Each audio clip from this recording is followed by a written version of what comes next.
If ever po, na meron pong isang able na tao na alam nyo naman pong may kakayanan at lumapit po sa inyo at sabihan po kayo, mag-offer po siya, na pwede kang humiling ng kahit na ano po yung ihilingin po ninyo? Maaaring iba po sa atin humingi ng material na bagay, yung iba sa atin humingi ng pera, lalo na kung yung nag-o-offer ay alam naman nating maraming pera. Maaaring humiling tayo kaagad ng iba't ibang mga bagay. Amen? Because as the offer says, pwede mong hilingin yung kahit na ano. And sometimes, yung pong paghiling po natin, dun po sa offer po sa atin ay hindi natin masyadong napag-iisipan. Ang Diyos din po natin ay may paanyaya po sa atin sa Matthew chapter 21, verse 22. Ang sabi po dyan, basahin po natin sabay-sabay, if you believe, you will receive whatever you ask for in prayer. Sa Tagalog po, anumang hilingin ninyo sa Diyos sa panalangin ay matatanggap ninyo kung sumasampalataya kayo. Ang sabi po dyan, anuman, whatever, anything, sabi ng Panginoon, you ask for in prayer, if you believe, you will receive. At sa ganito po kagandang offer sa atin po ng Diyos, tayo po naman ay sobrang confident to ask anything. Kagaya po ng tinanong ko sa inyo kanina, paano kung mayroong isang able na tao na mag-offer po sa atin na pwede kang humiling ng kahit na ano yung hihilingin natin? Most of the time, hihiling po tayo kung ano kagad yung papasok sa ating isipan. Amen? Dahil minsan sa sobrang excitement, minsan sa sobrang pagkamangha, kung minsan naman dahil nga nakatingin tayo doon sa nag-o-offer, doon sa kanyang kakayanan, at kung nakita naman natin na siya po ay able at kaya niyang ibigay yung hihilingin natin, humihiling kagad tayo ng mga bagay na kung minsan hindi natin masyadong napag-iisipan. Nangyayari po ba ito? Nangyayari po ba ito sa atin? May mga pagkakataon po ba may hinihingi po tayo na hindi natin masyadong pinag-iisipan? Kaya nga pamagat po ng ating pag-uusapan ngayon pong umaga ay pinamagatan po nating be careful what you ask for. Be careful what you ask for. Why? Sapagkat hindi ho lahat ng hinihiling po natin at hindi ho lahat yung gusto natin na maibigay sa atin ay mga bagay na makakabuti para sa atin. And sometimes, meron po tayong mga hinihingi. And this is the central idea po ng topic po natin ngayon pong umaga. May mga pagkakataon may hinihingi po tayo sa Panginoon, pero hindi po tayo nakahanda sa kung ano yung mga bagay na po pwede niyang i-allow na mangyari sa buhay natin ayon doon sa ating hinihingi. At doon po tayo kung minsan nagkakaroon ng problema. Nakita ko po itong pagkakataon po na ito sa buhay po. At ito po, madalas na po natin itong na-encounter, ito pong topic po na ito. Yung pong pangyayari na kung saan yung pong mga alagad ay nasa gitna po ng lawa, papatawid po sila sa kabilang ibayo ayon sa utos ng Panginoon, pero hindi po nila kasama ang Panginoon ng mga panahon po na ito. Pero nung nasa kalagitnaan na po sila nung pong lawa, ay sinasalpok po sila ng malakas na alon at malakas na hangin. At dahil po ron, natakot po yung mga alagad. At uumpisahan po natin yung ating pong pagbasa sa Matthew chapter 14 verse 25. Ano po nakalagay dyan? Basahin po natin. Shortly before dawn, Jesus went out to them walking on the lake. When the disciples saw him walking on the lake, they were terrified. It's a ghost. Multo, sabi nila. And they cried out in fear. Verse 27, but Jesus immediately said to them, take courage, it is I, don't be afraid. Alam niyo mga kapatid, ang maganda po sa ating Diyos, ang ating pong Diyos, He is the God of immediate. Immediately. Marami po tayong may encounter sa passage, especially sa New Testament, na madalas natin mababasa po yung word na Jesus immediately. Sabi po dun sa John chapter 5 verse 9, yung pong sa lalaki po na nasa Bethesda na 38 years pong may sakit, nung pong nilapitan siya ng Panginoon, ang sabi po ron, immediately the man was made well. Gumaling po kaagad. Doon naman po sa Matthew chapter 20 verse 34, doon po sa dalawang lalaking bulag na lumapit sa Panginoon, at ang isa po rito si Bartimeo, sabi po rito, immediately their eyes were opened. So immediately, ibig po sabihin mga kapatid, ang ating pong Panginoon, He does not delay. He is never late. Na kapag meron siyang gustong gawin, lalo na kung ito po ay ayon sa kalooban niya, ito po ay gagawin niya pwedeng immediately, ayon sa ating pong pangangailangan. And when we say immediately, hindi po ibig sabihin nito yung bilis, but it is about God's divine timing. Hindi ko mo sinabing immediately, ibig sabihin kaagad. Na parang nauna. Na dahil gusto ko nauna. No. It is about God's timing.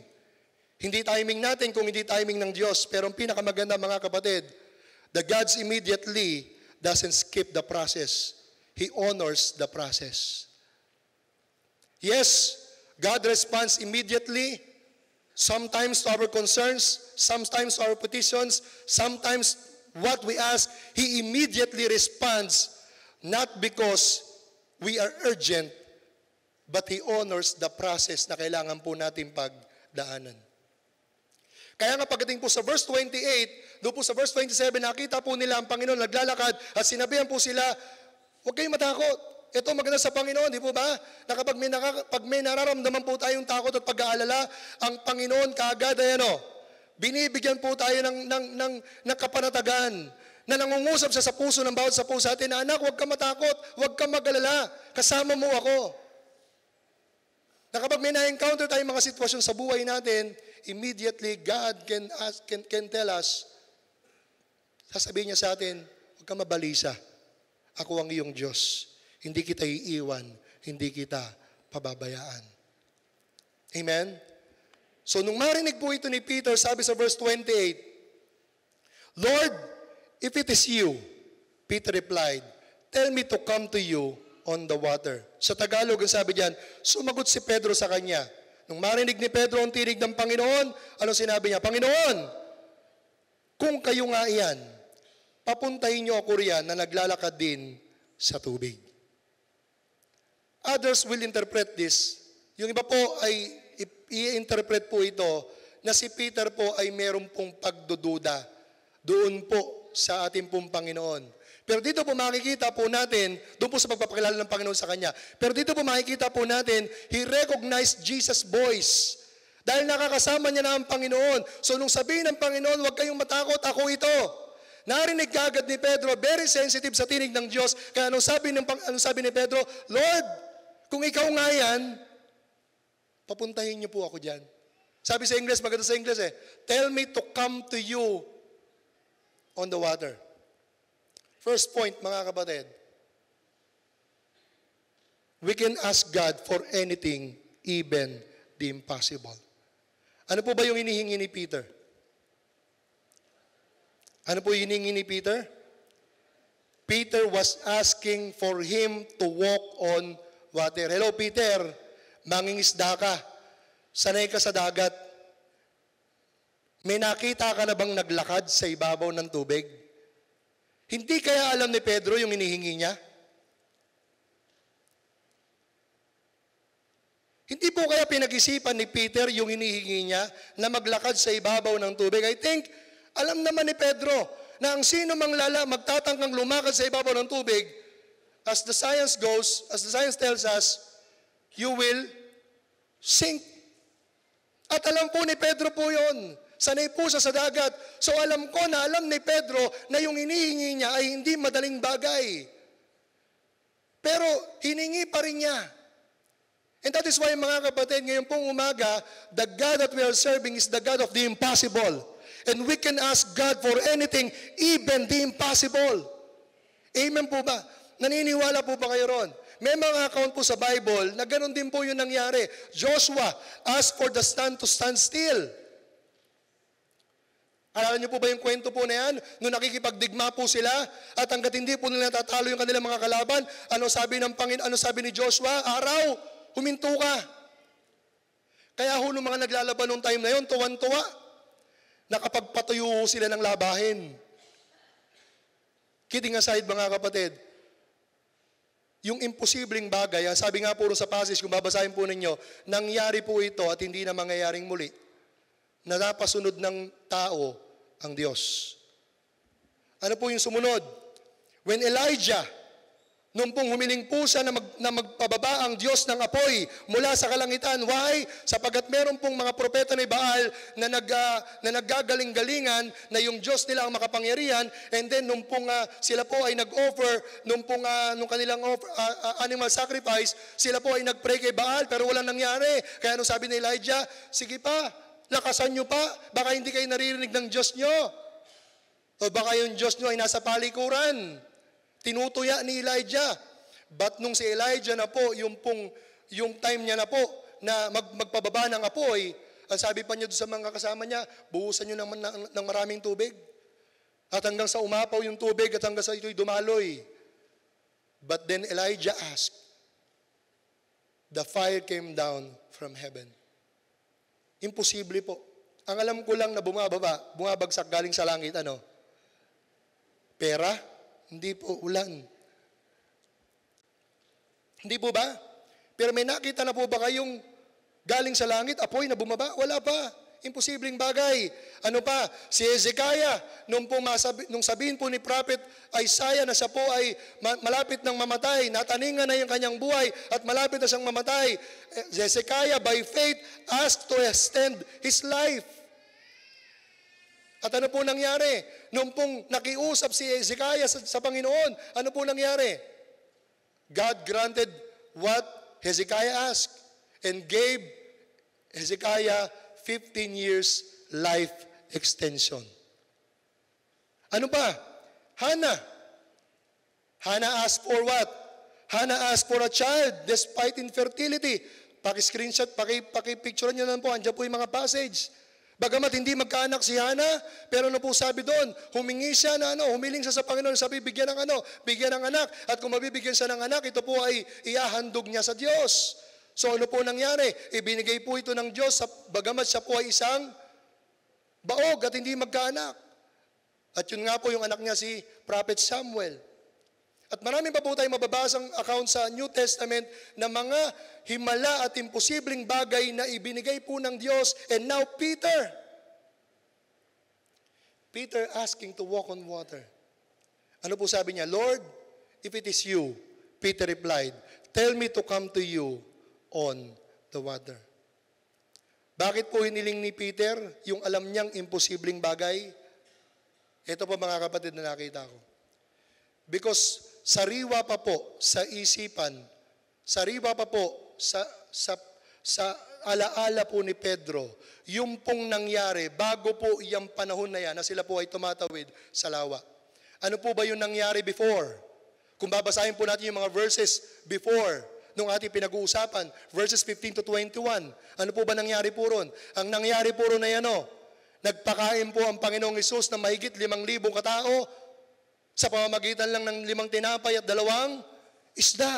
At nakita po yun ni Pedro. Nakita po ni Pedro kung ano po yung ginawa ng Panginoon, kung ano po yung himalang ginawa ng Diyos sa pamamagitan lang ng 5 tinapay at 2 isda.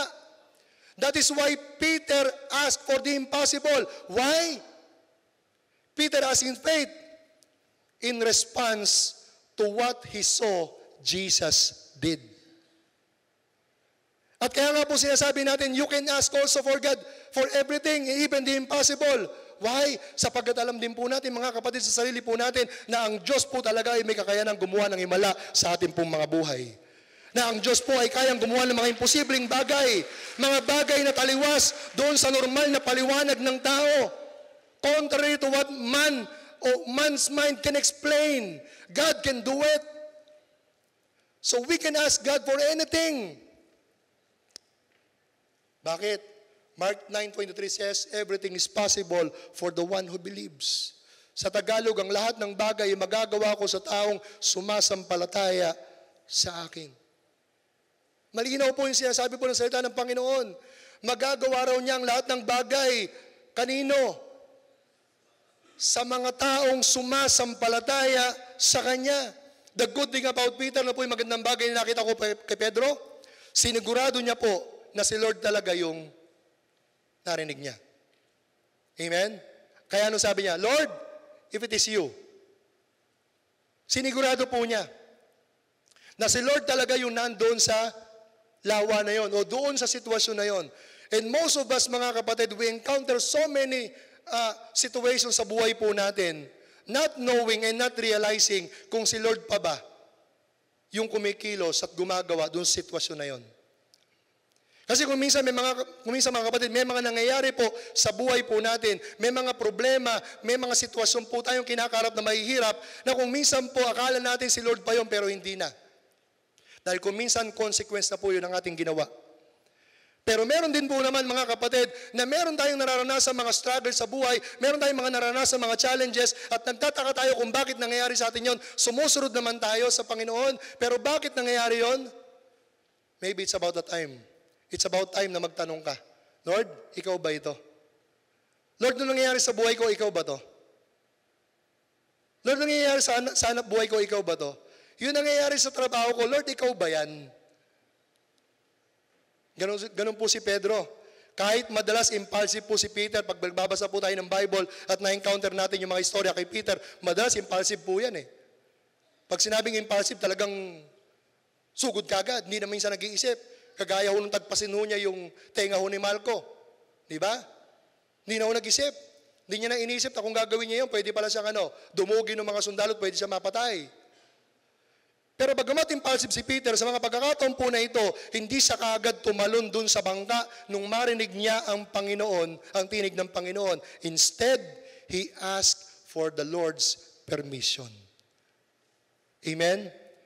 Napansin ko po na hindi siya humiling ng imposibleng bagay, malibang hiningi muna niya yung permiso ng Diyos. Lord, if it is you, tell me, sabi niya, iutos niyo po sa akin na lumakad ako sa tubig, papunta riyan. Now, faith mga kapatid, hindi po yan yung isang bagay na meron ka na pwede mo nang gawin ng kahit na anong gusto mo. Hindi po yan ang totoong pananampalataya.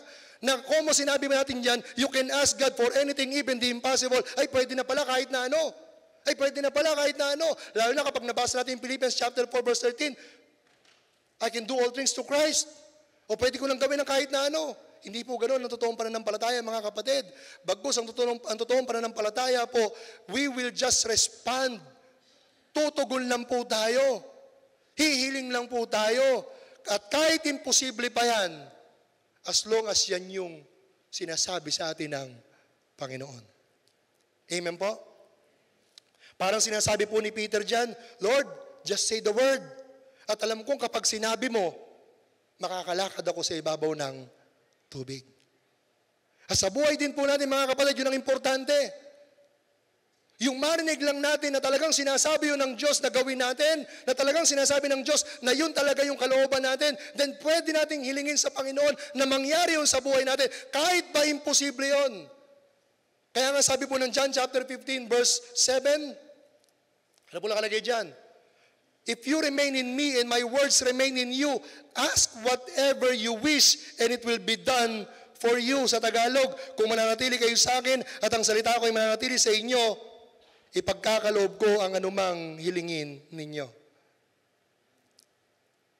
Pag sinabing anything or whatever, sa Tagalog, anuman, hindi po ibig sabihin na on our wildest dreams. Hindi po ibig sabihin na kung anuman pala, pwede kong humingit, bibigay ni Lord, basta by faith. Sige Lord, sana pag uwi ko sa bahay, may 10 kabang bigas na ako. At pag uwi mo, mabibigo ka kasi pagkat wala kang 10 kabang bigas. Maliban na lang kung rice dealer ka. But the point is, mga kapatid, hindi tayo humihiling ng kahit na ano, base lang doon sa gusto natin. Pero ang sabi diyan, if my word will remain in you. Ibig sabihin, ang hihilingin po natin ay yung pong mga bagay na nakaayon sa sinasabi sa atin ng Panginoon. Which means, yung pong kanyang kalooban sa buhay ng bawat isa po sa atin. Amen po ba? Lumalakas lang po ang loob natin na humiling sa Panginoon ng kahit na imposible dahil una, alam natin ang Diyos po ay gumagawa ng mga himala at imposibleng bagay. At pangalawa, dahil ang hinihiling po natin ay alam natin, malinaw sa atin na nakaayon sa Kanyang kalooban. That is why it is important the Word of God. Na napakahalaga po ng salita ng Diyos. Bakit? Sapagkat ito pong salita po ng Diyos ay naglalaman ng libu-libong pangako ng Diyos na pwede ho nating panghawakan. At kung ito po'y panghahawakan natin, pwedeng mangyari sa ating mga buhay kung luluubin ng ating Panginoon. Sometimes we keep on asking, but we are not asking the right requests. Kaya madalas nabibigo ho tayo. Kasi hiling ka ng hiling, hiling ka ng hiling. Ang tagal mo nang hinihiling yung hinihingi mo, pero bakit hanggang ngayon hindi mo pa nakukuha? Kaya kung minsan you question God, you doubt, nag-aalinlangan ka. Pero ang problema hindi ang Diyos. Ang problema hindi yung kapasidad ng Diyos. Ang problema hindi yung kakayanan ng Diyos. Ang problema yung hiningi mo, hindi nakaayon sa sinasabi niya. Yung hiningi mo, hindi nakaayon sa ipinangako niya. Kaya kahit hilingin mo pa yan, hindi mo yan makukuha. At kung sakali mang mapa sa'yo, hindi yan binigay ng Diyos, pinilit mo. And there's consequences for everything na pinipilit, mga kapatid. Lahat ng bagay na pinilit may konsekwensya. At madalas yung konsekwensya masakit. Bakit masakit? Para matuto ka, para sa susunod, hindi ka na humaling ng ganung bagay. Grace pa rin yun ng Diyos. Amen po ba? 1 John chapter 5 verse 14, this is the confidence we have in approaching God, that if we ask anything according to His will, He hears us. Sa Tagalog, at may kaparatagan tayo sa paglapit natin sa Diyos dahil naniniwala tayong ibibigay niya sa atin ang anumang hilingin natin na naaayon sa Kanyang. So malinaw po mga kapatid, amen?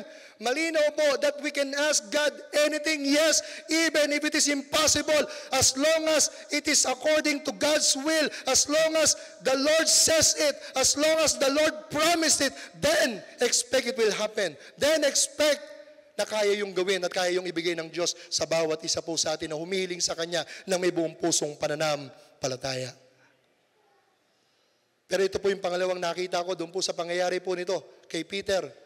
He asked the Lord to allow him to walk on water. Yes, pero ito po yung pangalawang puntos. When we ask, we must be prepared for what may happen. Ano po ba nangyari?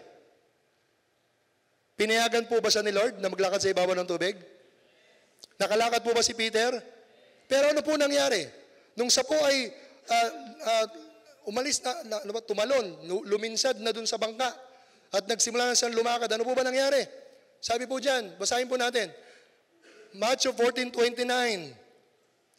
Come on, Jesus said, halika. Sabi ni Jesus kay Peter. Peter then got out of the boat and started walking on the water towards him. Nakalakad po ba si Pedro?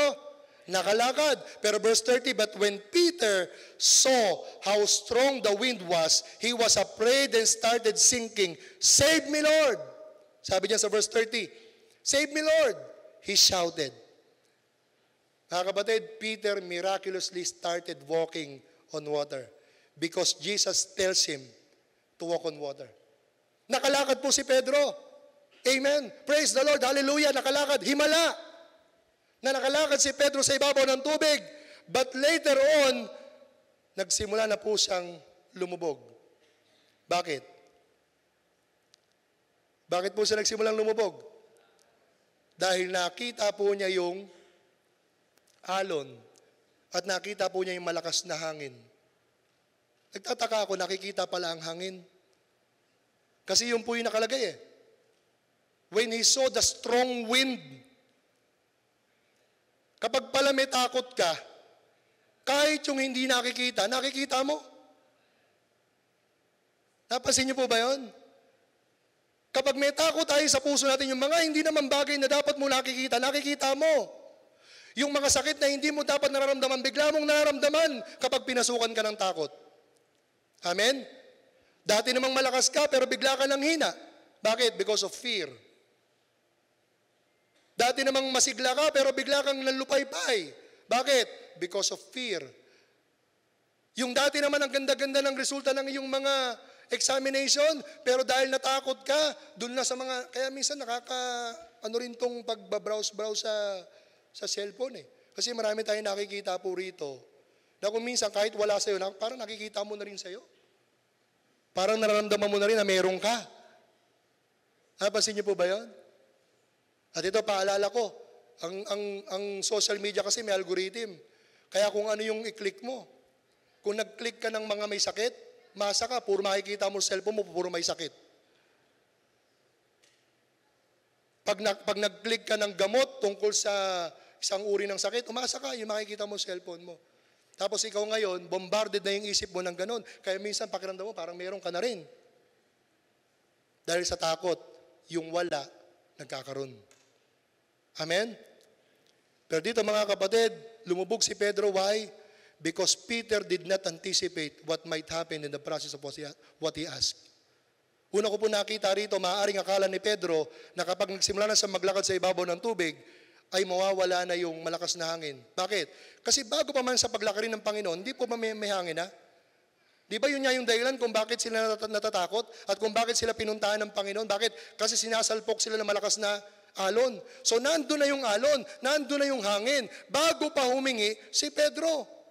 Pero siguro mga kapatid, siguro lang, kasi hindi naman nakalagay siguro lang akala ni Peter na kung papayagan siya ng Panginoon makalakad sa ibabaw ng tubig at makalapit sa kanya, mawawala na yung malakas na hangin at yung pong malalaking alon. Which is in most cases, mga kapatid of Christians, ang akala po natin, pag nagsimula na po tayong lumapit sa Panginoon, mawawala na yung lahat ng ating mga problema. At sa totoo lang mga kapatid, I have a good news for you. At hindi ko alam kung good news ito. Minsan sa paglapit natin sa Diyos, yung problema mo noon, nung wala ka pa sa Panginoon, nadodoble nung nagsimula ka ng lumapit sa Panginoon. Sa halip na mawala. Bakit mo nasabi, Pastor, good news? Good news po yun. Mamaya malalaman nyo kung bakit. But sometimes, we ask in faith, but we do not anticipate that our faith will be tested. Amen? Gusto ni Peter to walk on water, pero hindi siya handa sa wind and waves. Gusto niya ng milagro, pero hindi siya nakahandang dumaan sa bagyo. Tayo madalas mga kapatid, gusto mo ng testimony, dapat handa ka rin sa test. Gusto mo ng breakthrough, expect mo ang breaking. Gusto mo ang blessing, dapat handa ka sa sowing. Gusto mo ng ani, dapat willing kang magtanim.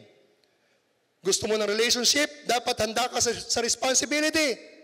Gusto mo ng promotion, be willing to be pruned. Gusto mo ng promise, turo po ito ni Ate Erica nung nakaraan, handa ka dapat dumaan sa process. If we ask in faith, anticipate, it will be tested. 1 Peter chapter 1 verse 7, these troubles test your faith and prove that it is pure. And such faith is worth more than gold. Gold can be proved to be pure by fire, but gold will ruin. When your faith is proven to be pure, the result will be praise and glory and honor when Jesus Christ comes. So ibig sabihin mga kapatid, na kung hinihiling natin ang isang bagay at kahit na imposible pa yan, yes, kayang gawin niya ng Diyos. Yes, kaya yung ibigay ng Diyos. Kaya nga yung title natin, be careful what you ask for. Ingat ka sa mga hinihiling mo sa Diyos. Bakit? Sapagkat kung minsan, yung hinihiling natin na nakaayon naman sa kalooban ng Diyos, it comes with a process. At yun yung hindi na-anticipate ni Pedro. Kaya siya lumubog. But testing of faith is needed. Why? Kasi sabi po dyan, when your faith is tested, it is proven to be pure. At yung faith daw po natin, kagaya po ng isang ginto, na bagamat yung ginto nasisira, natutupok, pero yung pananampalataya daw natin ay masigit pa kaysa sa ginto. At totoo naman po yun mga kapatid. What you have right now, your faith in God is more precious than gold. Wala ka mang bar ng ginto ngayon sa bahay mo, wala ka mang kwintas na ginto, wala ka mang bracelet na ginto, or any ginto sa bahay, pero kung meron kang pananampalataya sa Diyos, higit pa yan sa ginto na meron ng kahit na sino. Amen po ba? Bakit? Kasi yung meron ka, yung pananampalatayang meron ka, ay pwedeng maging daan para magkaroon ka ng mga bagay na maaaring wala sa iyo ngayon kung luluubin ng Diyos. Amen po? But are you prepared for the testing? Nakahanda po ba tayo doon sa testing? Humihingi po tayo. Di ba? Ito kuminsan humihingi tayo na pagpalain tayo ng Diyos. Pero hindi tayo nakahanda na maging mapagbigay. Humihingi tayo na humihingi tayo ng milagro, pero hindi tayo nakahanda sa bagyo. Well, ang totoo nun, mga kapatid, doon mo lang ma-experience yung milagro kapag dumaan ka sa bagyo. At kapag dumaan ka sa bagyo at na-overcome mo, sabihin mo, milagro! Tama po ba? So sometimes what we are asking, tama naman yung inihiling natin, pero hindi lang tama yung inaasahan natin na pwedeng i-allow ng Diyos sa ating mga buhay. James chapter 1 verse 2 to 4, consider it pure joy, my brothers and sisters, that whenever you face trials of many kinds, because you know that the testing of your faith produces perseverance. Kailangan po yun Kailangan po na dumaan tayo sa mga pagsubok. Bakit? Para daw po yung mga pagsubok po na yon, yung testing of faith po na yon, ay magbubunga raw ng katatagan. At ang sabi niyan sa verse 4, let perseverance finish its work so that you may be mature and complete, not lacking in anything. Kailangan po yung mga pagsubok na kung humingi tayo sa Panginoon, by faith, hiniling natin ang isang bagay, kahit pa imposible po yan, mag-expect ka ng testing. Why? Sapagkat nais ng Diyos, hindi lang ibigay sa iyo yung hinihingi mo, ang gusto ng Diyos, maihanda ka, maging mature ka, maging complete ka, not lacking in anything, at habang ibinibigay niya yung hiningi mo sa Kanya. Amen? Part of the process is yung testing. Bakit? Kasi doon tayo hinahanda ng Diyos doon sa ating hinihingi. Kaya be careful what you ask for. Pakisabi mo sa katabi mo, ingat ka. Huwag kang hiling ng hiling. Baka hindi ka nakahanda dun sa testing. Amen? Huwag hiling ng hiling, baka hindi ka nakahanda sa testing.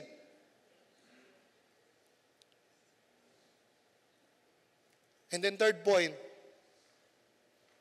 God grants what we ask, not for our gain, but to glorify His name. Amen. Sabi niya sa verse 29, then Jesus caught Peter with his hands. Alam niyo kung ano maganda sa Panginoon? Di ba sabi niya kanina? Sabi niya, your faith is small. Why did you doubt? Alam niyo kung ano maganda sa Panginoon? Very gracious si Lord. Sobrang sagana ng biyaya talaga ng Diyos. That even though Peter failed the test of faith, ang Panginoon pa rin po ang umabot sa Kanya. At madalas ganon din po sa atin.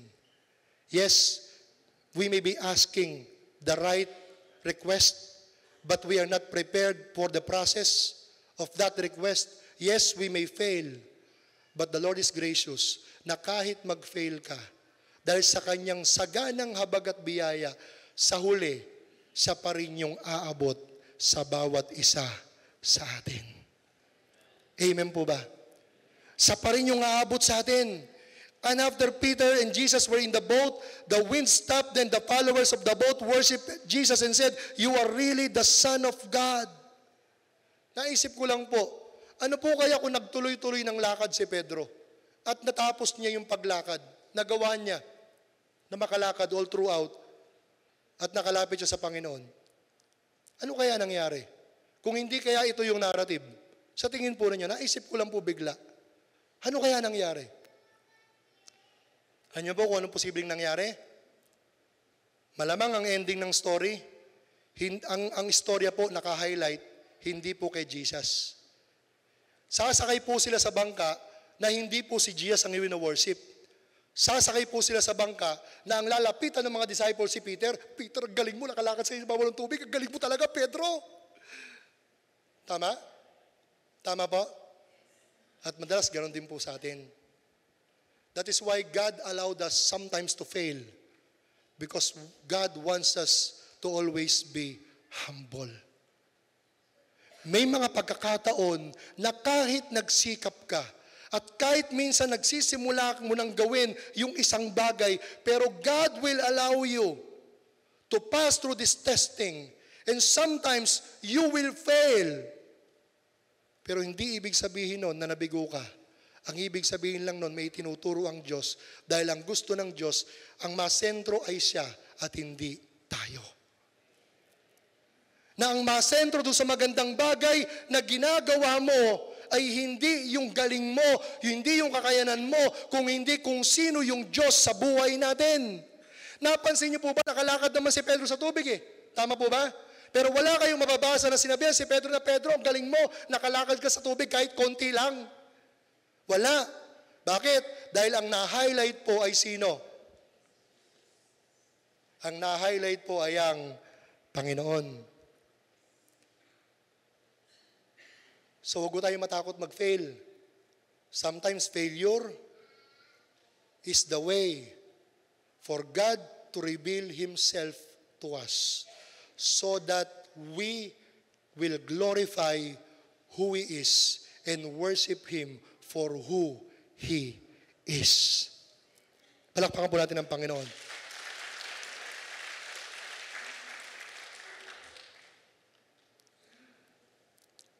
John chapter 14, verse 13 and 14. Ano po nakalagay dyan?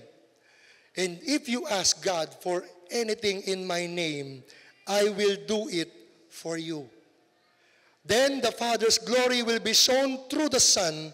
If you ask me for anything in my name, I will do it. Sa Tagalog, at anuman ang hilingin nyo sa aking pangalan ay gagawin ko upang maparangalan ng Ama sa pamamagitan ko na kanyang anak. Oo, gagawin ko ang anumang hilingin ninyo sa aking pangalan. Bakit kailangan natin humiling sa pangalan ng Panginoon? Kaya nga sabi ni Peter, Lord, if it is you. Kasi kung ibang pangalan yan, Lord, kung hindi ikaw yan, hindi ako hihingi. Bakit kinakailangan sa pangalan ng Panginoon? You know why? Because Jesus will obey anything and everything God the Father told Him to do. Kaya makakaasa po tayo na kung hihiling tayo, una, ayon sa kalooban ng Diyos, sabi kanina, pangalawa, kung hihiling ka sa pangalan ni Jesus, makakaasa ka na gagawin niya. Hindi dahil gusto mo, hindi dahil para pakinabangan mo, kung hindi dahil malinaw sa atin na ang gagawin lang ng Panginoon ay yung nakaayon sa kalooban ng Diyos para sa buhay ng bawat isa sa atin. And ano purpose? For us to glorify His name. Yes, you can ask for anything, even the impossible. Pero tatandaan po natin na kaya lang ibibigay yun ng Diyos, hindi dahil ginusto mo. Hindi para mapapurihan ka. Hindi para ikaw ay maitaas. Hindi para ikaw ay ma-highlight sa anumang billboard meron dyan sa EDSA. Kung hindi ang ma-highlight ay sino? Yung Diyos na gumagawa ng mga himala sa ating mga buhay. John chapter 16 verse 23, ano po sabi diyan? In that day, you will no longer ask me anything. Very truly I tell you, my Father will give you whatever you ask in my name. Until now, you have not asked for anything in my name. Ask and you will receive, and your joy will be complete. Tatanungin ko po kayo ngayon mga kapatid.